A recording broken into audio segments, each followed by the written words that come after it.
तो हम बात कर रहे थे इकोनॉमी के प्रीवियस ईयर क्वेश्चन के बारे में, है ना।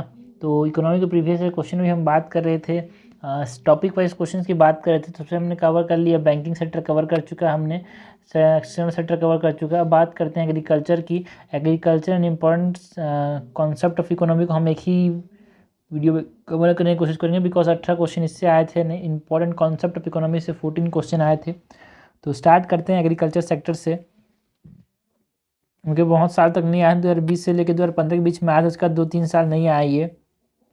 ओके, तो क्वेश्चन नंबर 8 है सबसे पहले तो, which of the following factors और policies were affecting the price of rice in India.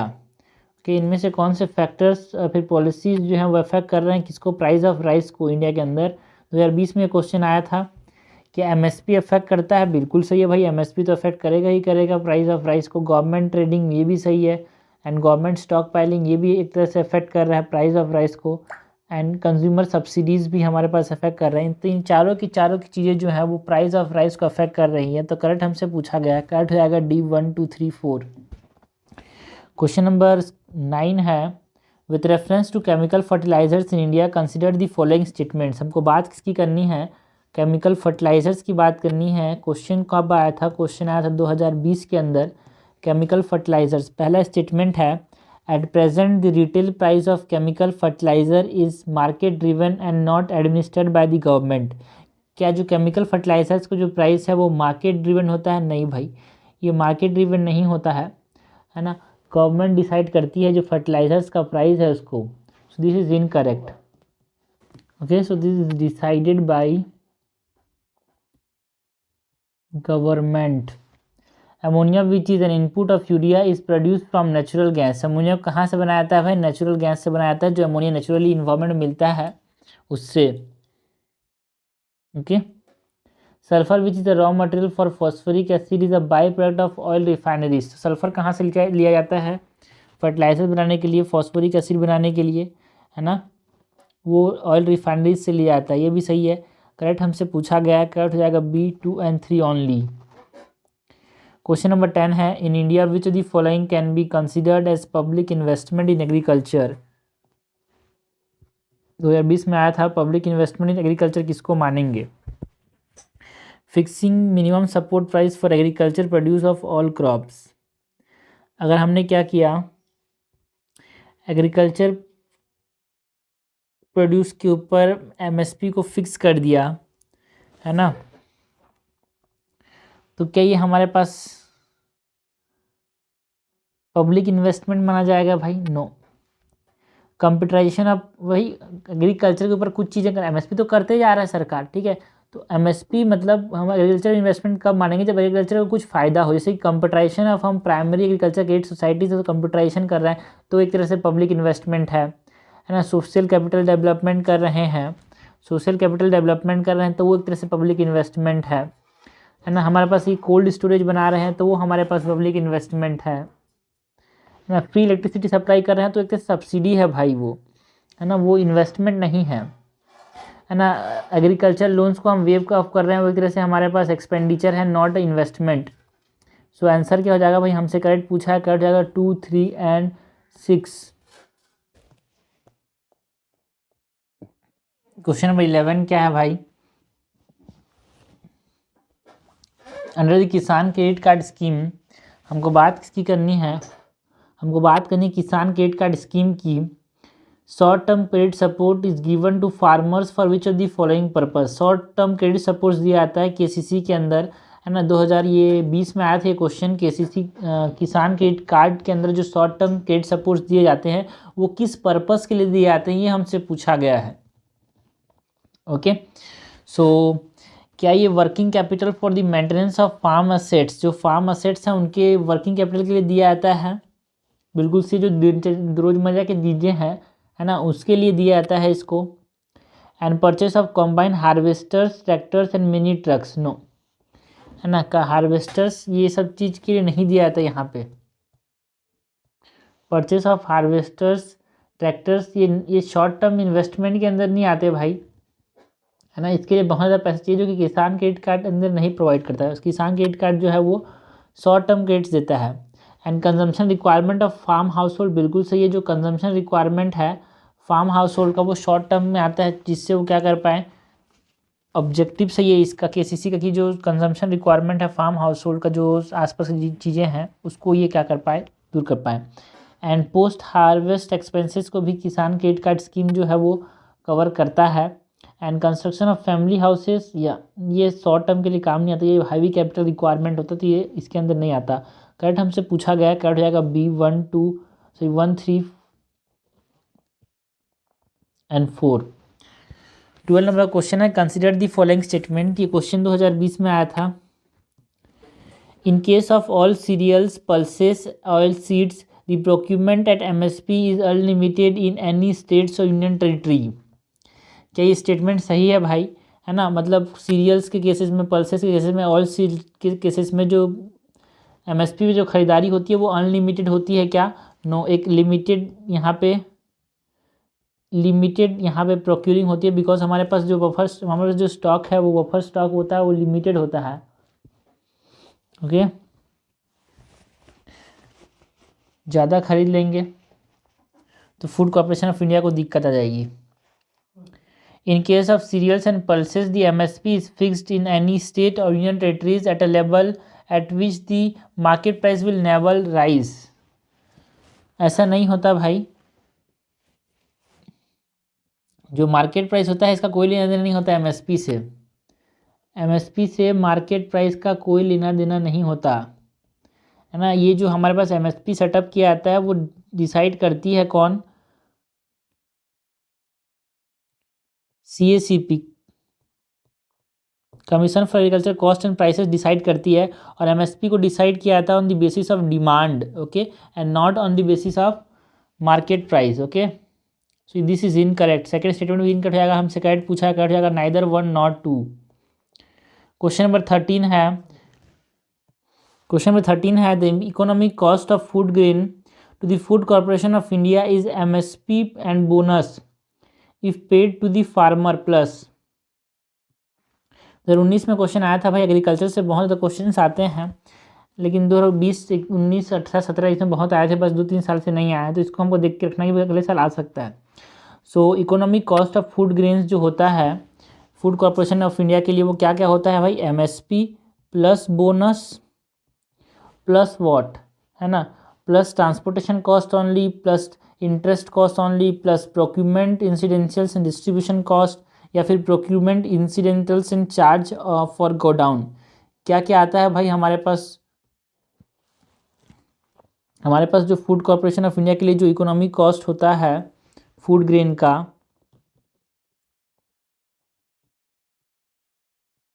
वो क्या होता है? MSP plus bonus plus procurement cost और प्रोक्यूरमेंट इंसिडेंटल्स जिसको हम बोलते हैं, प्लस डिस्ट्रीब्यूशन कॉस्ट। तो ये चारों को मिला के हमारे पास जो गवर्नमेंट का इकोनॉमिक कॉस्ट है वो आता है। क्या क्या होता है भाई इसमें? MSP होता है, अगर बोनस दिया जाता है तो बोनस हो जाता है, तीसरा प्रोक्यूरमेंट इंसिडेंशियल्स एंड चौथा है distribution cost. Okay, question number 14 है, among the agriculture commodities imported by India which one of the following accounts for the highest imports in terms of value last 5 year. 2019 में आया था ये question, ठीक है। तो इसमें ये बोला गया था कि लास्ट 5 सालों में हमने जो खाने पीने की एग्रीकल्चर कमोडिटीज़ जो हम इंपोर्ट करते हैं, सबसे ज़्यादा किसको इंपोर्ट किया गया वैल्यू के रेफरेंस में हमको बताना है, ठीक है।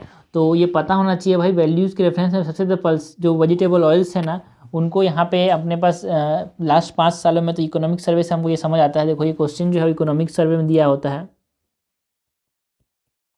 ओके, सो लास्ट 5 ईयर्स में हमारे पास सबसे जो इंपोर्ट्स हुए हैं वो किसके हुए हैं? वेजिटेबल ऑयल्स के हुए हैं। 70% जो एडिबल ऑयल्स हैं, है ना, मतलब 70% जो खाने के तेल है उस पर इंडिया रिलाई करते हैं किसके ऊपर भाई? इंपोर्ट्स के ऊपर, है ना।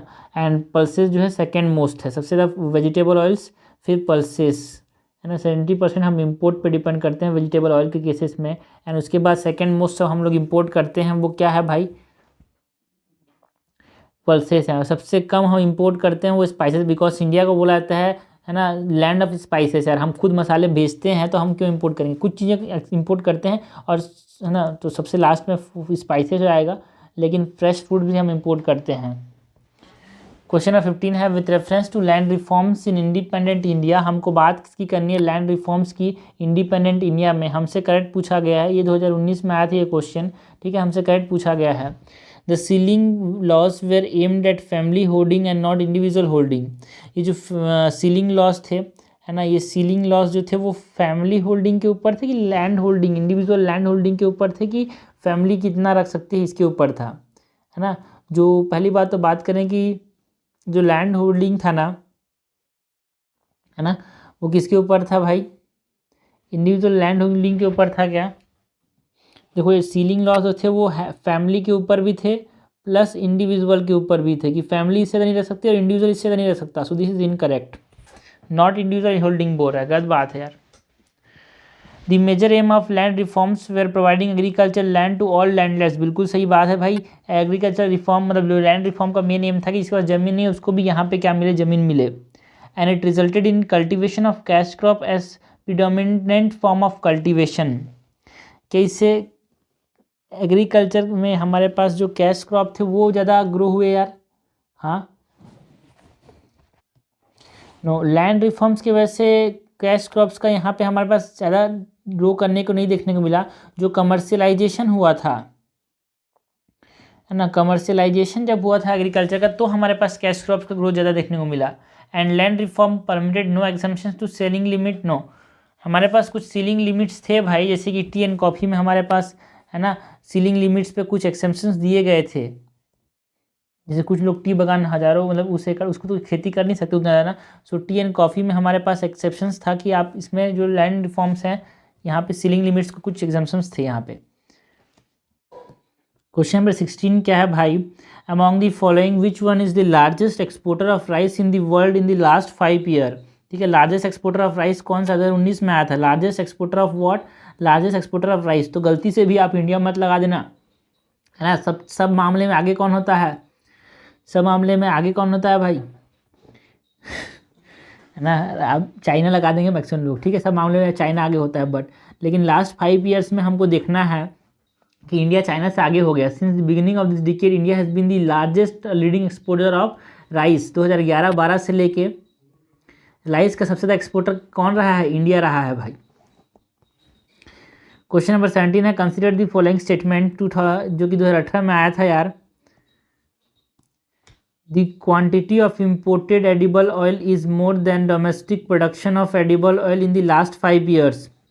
है, तो देखो ट्रेंड बेस हमारे पास जनरली देखने को मिल रहा है एग्रीकल्चर सेक्टर में, trend base last 5 year, last decade.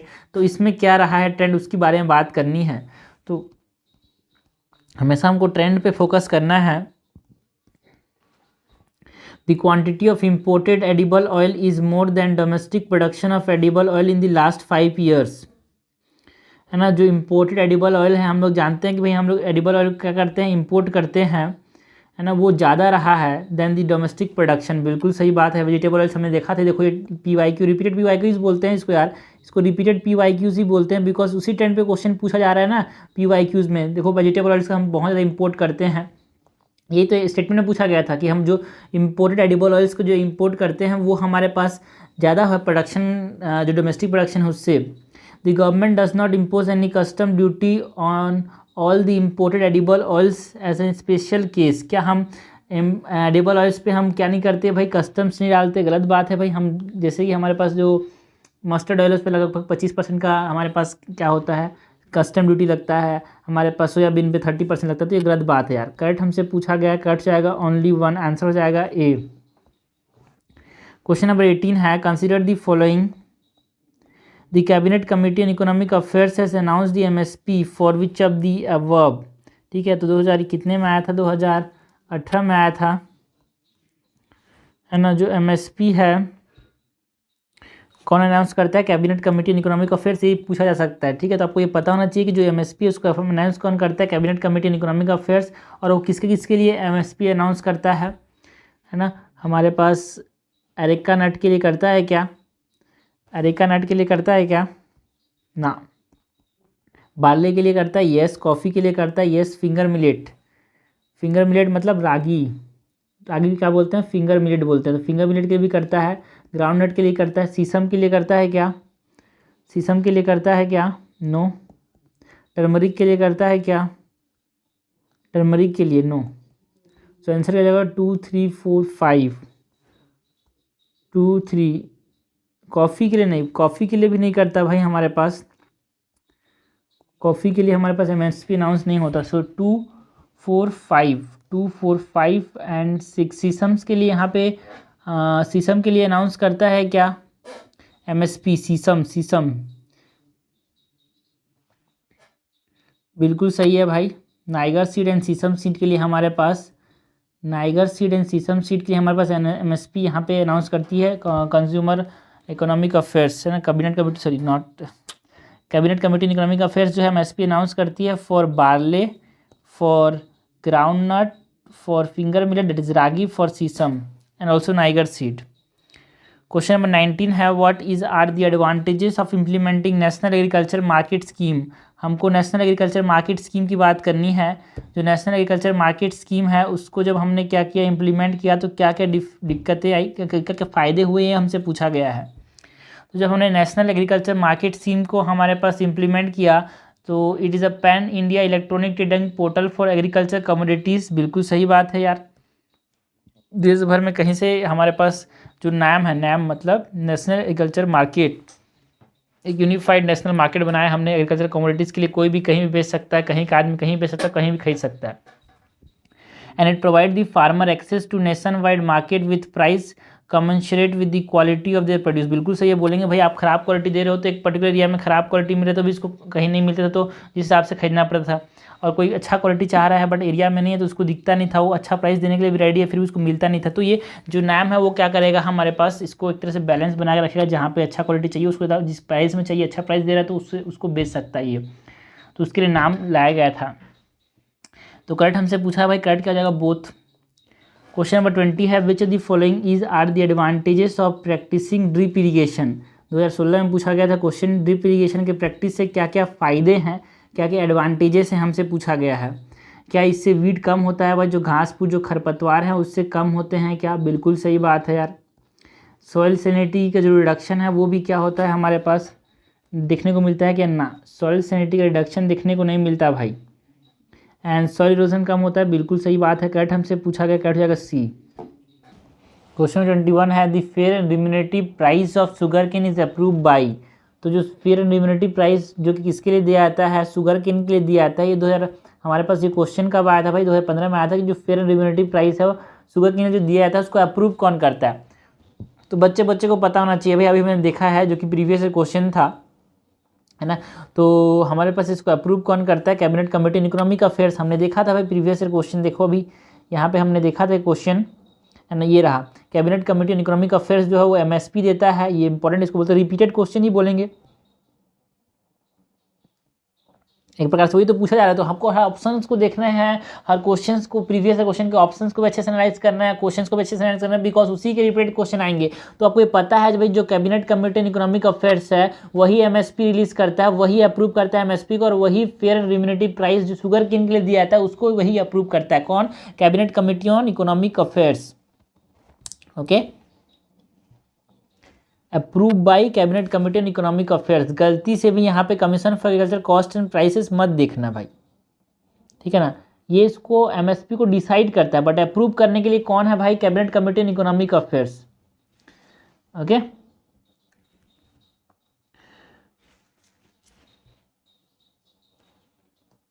तो यहाँ पे ऐसा होता है भाई, देखो जो commission for agriculture cost and price है ये इसका करता है, रिकमेंड करता है। एंड जो cabinet committee on economic affairs है ये क्या करता है? इसको अप्रूव करता है, ठीक है ना। ये क्या करता है? इसको रिकमेंड करता है कोई भी MSP को या फिर फेयर एंड रिम्यूनरेटिव प्राइस को, एंड ये इसको अप्रूव करता है। जो cabinet committee in economic affairs है वो उसको अप्रूव करता है। रिकमेंड कौन करता है भाई कि ये प्राइस आप रखो, है ना, वो डिमांड के बेसिस में प्राइस डिसाइड कौन करता है? Commission for agriculture cost and prices. And उसको अप्रूव करने का काम कौन सा है? Cabinet committee in economic affairs. गलती नहीं होना चाहिए भाई। क्वेश्चन नंबर 22 है in India market in agriculture product are regulated by. देखो इधर 15 में आया था, एक ले दे कि वही उसी चीज़ के अराउंड क्वेश्चन घूम रहे हैं। इंडिया के अंदर जो मार्केट है एग्रीकल्चर प्रोडक्ट का उसको कौन रेगुलेट करता है भाई? है ना। मार्केट है जो उसको रेगुलेट कौन करता है, एग्रीकल्चर प्रोड्यूस मार्केट कमिटी, ठीक है। तो जो एग्रीकल्चर प्रोड्यूस मार्केट कमिटी है, एपीएमसी जो मंडीज होते हैं वो क्या करते हैं, रेगुलेट करते हैं किसको, एग्रीकल्चर प्रोडक्ट्स को, ठीक है। एग्रीकल्चर प्रोडक्ट्स को ये रेगुलेट करते हैं कौन, agriculture produce market committee. Question number 23 है, कंसिडर द फॉलोइंग स्टेटमेंट। ये क्वेश्चन कब आया था, ये क्वेश्चन 2015 में आया था भाई। The accelerated irrigation benefit program, जो एक्सेलरेटेड इरिगेशन बेनिफिट प्रोग्राम था, launch during 1996-97 to provide loan assistance to poor farmers, है ना। बिल्कुल सही बात है क्या, जो एक्सेलरेटेड इरिगेशन बेनिफिट प्रोग्राम था वो 96 और 97 में लॉन्च किया गया था, जिससे बेनिफिट किसको मिले, पुअर फार्मर्स को। कि ये सही स्टेटमेंट है, ये गलत स्टेटमेंट है भाई। It provide loan assistance to not to poor farmers, ये लोन असिस्टेंस देता है स्टेट गवर्नमेंट को, जिससे क्या करे, है ना, जो स्टेट्स है उनको देता है, जिससे वो क्या कर पाते हैं, है ना, वो इरिगेशन प्रोजेक्ट को अच्छा कर पाएँ, है ना, और फार्मर्स को हेल्प कर पाएँ, not to the individual poor farmers. Okay, ये स्टेट को पैसे देता है। तो आप irrigation benefits, irrigation program, irrigation project लगाओ उसके लिए। The command area development program was launched in 1974-75 for the development of water use efficiency। जो कमांड एरिया डेवलपमेंट प्रोग्राम था उसको लॉन्च किया गया था to develop water use efficiency. बिल्कुल सही बात है। कमांड एरिया डेवलपमेंट प्रोग्राम किस लिए लॉन्च किया गया था, जिससे हम क्या करें, वाटर यूज एफिशिएंसी को डेवलप कर पाएँ। करेक्ट हमसे पूछा, करेक्ट हो जाएगा B2 ओनली। क्वेश्चन नंबर 24 है, the substitution of steel for wooden plug. जो हम लकड़ी के हल होते थे ना, उसकी जगह हमारे पास जो लोहे का हल होता है ना, उसको सब्सटीट्यूट किया गया in the agricultural production is an example of what. 2015 में पूछा गया था, किसका एग्जांपल है भाई, कैपिटल रिड्यूसिंग टेक्नोलॉजी प्रोग्रेस का एग्जांपल है कि कैपिटल ऑगमेंटिंग टेक्नोलॉजिकल प्रोग्रेस, है ना। ये कैपिटल ऑगमेंटिंग कैसे, बिकॉज यहाँ पे टेक्नोलॉजी से हम क्या कर रहे हैं, पैसा को क्या कर रहे हैं, एक प्रकार से, है ना, एक प्रकार से हमारे पास ये प्रोडक्टिविटी को बढ़ा रहा है। बिकॉज जो कैपिटल ऑगमेंटिंग है वो प्रोडक्टिविटी को बढ़ाता है ना, एग्जिस्टिंग गुड्स के मदद से, है ना। जो तो ये क्या हो गया हमारे पास, it increase productivity. Okay, that's why it is the capital augmenting technology. जो हम वुडन प्लग से हम आयरन प्लग की तरफ जा रहे हैं, वो क्या है, एक तरह से कैपिटल ऑगमेंटिंग टेक्नोलॉजी है। जो लेबर ऑगमेंटिंग है उसमें क्या होता है भाई, इसमें स्किल इम्प्रूव होता है, स्किल इम्प्रूव होता है। एंड जो कैपिटल रिड्यूसिंग टेक्नोलॉजी है उसमें तो सबको पता होगा भाई, कैपिटल रिड्यूसिंग टेक्नोलॉजी में क्या होगा, ऐसा कोई टेक्नोलॉजी होता नहीं जिसमें कैपिटल कम हो, है ना। लेकिन ये कैपिटल कम होने वाला होता है, लेकिन जैसे कि अब इसमें लेबर ऑगमेंटिंग टेक्नोलॉजी के एग्जाम्पल के बताएं, हम उसको फार्मर्स को बता सकते हैं। मतलब जो लेबर ऑगमेंटिंग फार्मर्स के लिए नहीं, बहुत सारे रेफरेंस में होता है। जैसे हमारे पास लेबर ऑगमेंटिंग में हम ये बता सकते हैं कि how to use computer, use of computer अगर हम बता रहे हैं किसी भी लोगों को, तो उससे स्किल उनका बढ़ रहा है। ओके, उनका स्किल बढ़ रहा है, तो वो लेबर ऑगमेंटिंग है। कैपिटल रिड्यूसिंग टेक्नोलॉजी मतलब ऐसी चीज़ जिसमें हम कम खर्चा हो, तो क्या बोलेंगे, कैपिटल रिड्यूसिंग। क्वेश्चन 25 है, which one of the following best describe the main objective of seed village concept. 2015 में क्वेश्चन आया था भाई, हमको बताना है main objective of what, main objective of seed village concept. जो सीड विलेज कॉन्सेप्ट है उसका मेन ऑब्जेक्टिव क्या है, सीड विलेज कॉन्सेप्ट का मेन ऑब्जेक्टिव, जो कि 2015 में न्यूज़ में था, तो सीड विलेज कॉन्सेप्ट का मेन ऑब्जेक्टिव है to involve the farmers for training in quality seed production and thereby make quality seeds, make available quality seeds to other at appropriate time and affordable cost, है ना। Farmer को ये training देता है कि आप कैसे गुड क्वालिटी सीड का प्रोडक्शन कर सकते हो और दूसरों को भी जिसको ज़रूरत है उसको भी दे सकते हो सही समय में और सही पैसे में, सही खर्चे में। तो ये है सीड विलेज कॉन्सेप्ट का main objective. Encouraging the farmer to use their own farm seeds, no, ये इसकी बात नहीं करता है, उनको क्वालिटी सीड्स प्रोडक्शन के बारे में बताने की बात करता है seed village concept. Marking some village exclusively for production of certified seed, no. Identifying the entrepreneurs in village and providing them technology and finance to set up seed companies. No, seed companies के लिए नहीं है भाई। जो seed village concept है वो उनको आता है कि आप कैसे क्वालिटी सीड का प्रोड्यूस कर सकते हो और उसको अवेलेबल कर सकते हो दूसरे को सही टाइम पे और सही पैसे पे। तो ये क्वेश्चंस हो गए हमारे पास 18 क्वेश्चन एग्रीकल्चर से। इसके बाद हम बात करेंगे बेसिक इकोनॉमिक के क्वेश्चंस की।